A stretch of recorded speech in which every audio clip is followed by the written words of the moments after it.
Chapter 12. The leaving morning came the way it always did, slow. Unannounced light eased in along the edges of the diner windows.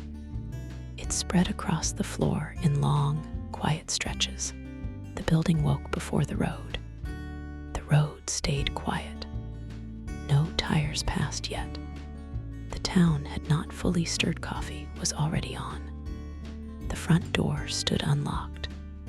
The air inside still held the night.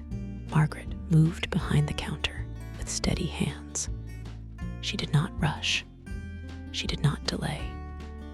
Each motion landed where it belonged. Noah stood near the end of the counter, one hand resting against the worn wood. He watched the room come into itself outside. The enclosed stair door opened. Then it closed. Jack came down the exterior steps. His boots touched the wood with a softened sound. He reached the bottom and paused. He looked toward the diner. Morning light rested across the front of the building. The place looked familiar. Nothing about it had changed. He crossed the short distance, reached the door, and stepped inside. The bell gave a small sound. The sound was the same as always. Oscar was already there. He sat at the table with a plate in front of him and a fork where he had left it. He was not eating. He was watching. The tables stood near the windows. They had been pulled together, not arranged carefully, just moved until there was enough room. Chairs stood close together. No one would sit alone. The Dawsons came in together.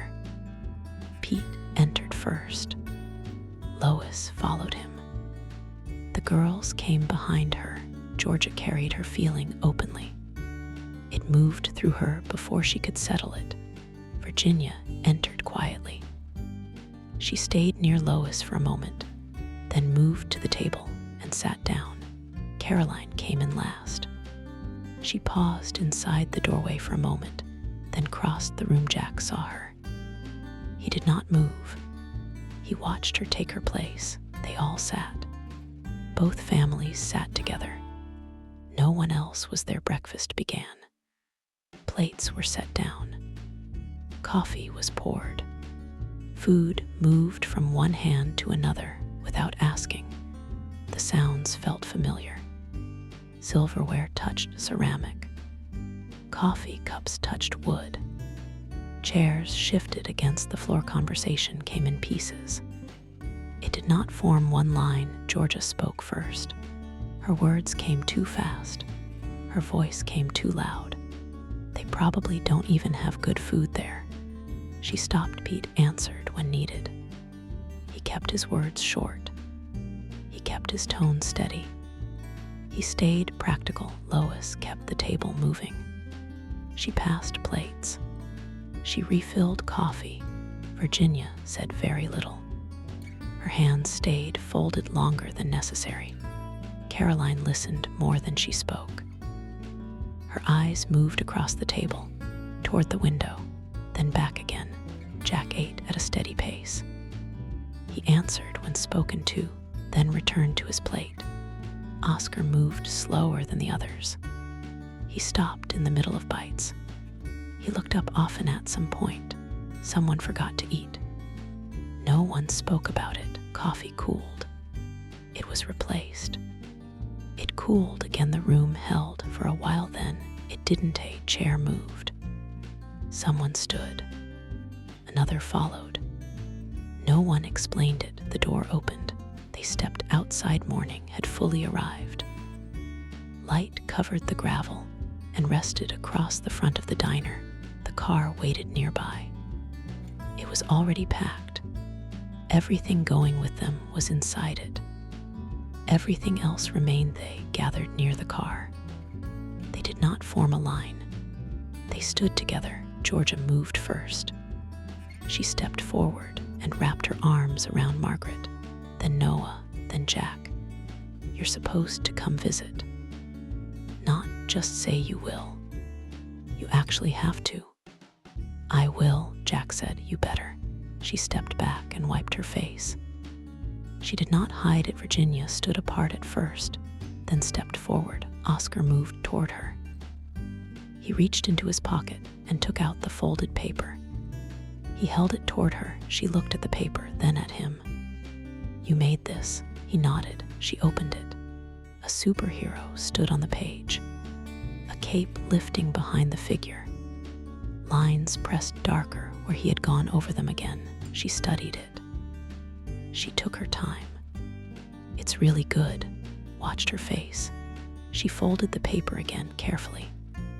"I'm glad you gave this to me." She stepped forward and gave him a brief hug. "Bye, Oscar, bye." She stepped back and turned. The drawing stayed in her hand. Lois turned toward Margaret. They met without rushing. "All right," Lois said. "I know," Margaret answered. They stepped forward and embraced. No words passed between them. They separated. Pete moved toward Noah. They shook hands. The grip stayed firm. The hold lasted a moment longer. Pete turned to Jack. "You take care of things here." "I will." Pete nodded once Caroline stood near the car. The space around her felt quieter than the rest.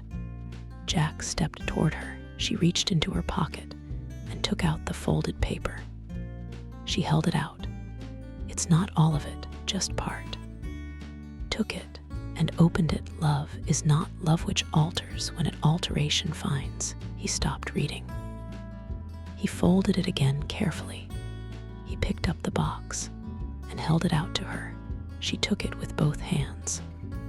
Her fingers moved across the carving. "Love never fails." She closed the lid and held the box closed. She stepped forward and wrapped her arms around him. She did not hold anything back. He did not hold anything back. She stepped away. That separation took effort. She turned and got into the car. The door closed. The others entered.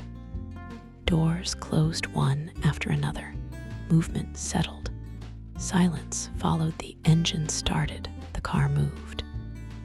It moved slowly at first. Caroline held the box in her lap, with both hands resting on it. She turned. She looked through the back window. She found Jack immediately. She kept her eyes on him. The distance increased. Her grip tightened. Tears formed. She let them fall. She did not wipe them away. She kept looking. She could no longer see him. The car turned. He disappeared from view. The road emptied. No one spoke. They remained still for a moment. Margaret turned back inside. Noah followed her. Oscar stayed near the doorway for a moment, then stepped inside. Jack remained outside. The space around him stayed. Came. Jack did not sleep. His room stayed still. The light remained steady. Paper covered the desk. A pencil rested in his hand. The first lines came out rough. He adjusted them. He measured again. He drew them again. He erased what did not fit. He started again. He did not guess. He decided. The room stayed visible around him. The folded paper rested nearby. He did not touch it. The lines grew cleaner. The lines grew stronger. The lines became certain. Rooms began to form on the page. Space took meaning. Placement mattered. He continued working. He did not stop. He leaned back at last. He looked at the page. He stayed still. He recognized what he had drawn. Morning came again. He was already outside. The land stretched open in front of him. Noah stood a short distance away, watching him work. Noah said, "What are you building?" Jack kept his focus on the line. "It's for her."